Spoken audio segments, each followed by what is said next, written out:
Mason Rudolph helped save Christmas, and maybe the Steelers' 2023 season, after he helped lead Pittsburgh to a 34-11 win over the visiting Cincinnati Bengals.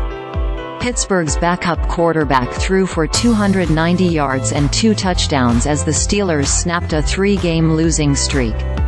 Rudolph, who started his first game in 769 days, led the Steelers to touchdowns on 3 of their first 4 drives, starting with his 86-yard touchdown pass to George Pickens on Pittsburgh's second play from scrimmage.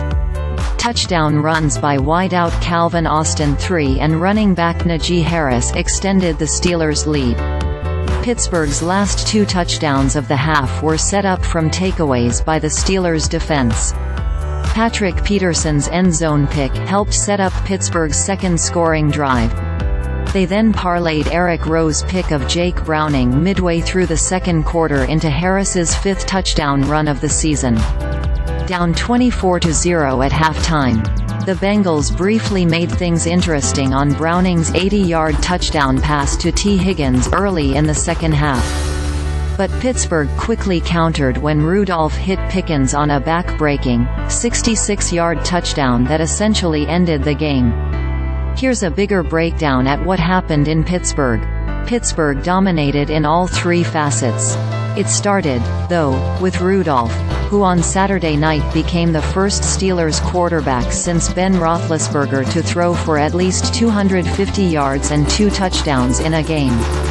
Rudolph took chances early and often, which was one of the reasons for his and the offense's success. An example occurred late in the first half.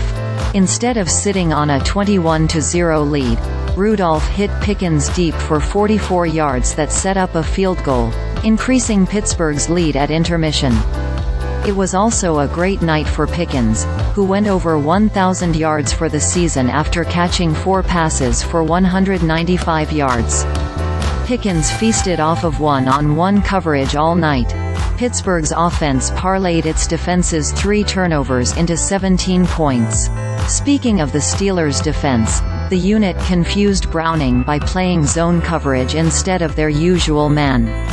The Steelers' defense received solid efforts from linebackers, Rowe and inside linebacker Myles Jack, and from their stars in Peterson and outside linebackers T.J. Watt and Alex Highsmith. Watt picked up his league-leading 17th sack, while Highsmith had a sack and a pick that set up the game's final points on a Chris Boswell field goal. Cincinnati's offense sorely missed Jamar Chase, who was out with a shoulder injury. While Higgins, 5 catches for 140, stepped up, it was clear that Chase's absence made things significantly tougher for Browning. Not helping matters was the fact that Browning faced consistent pressure and was not helped by a running game that gained just 59 yards.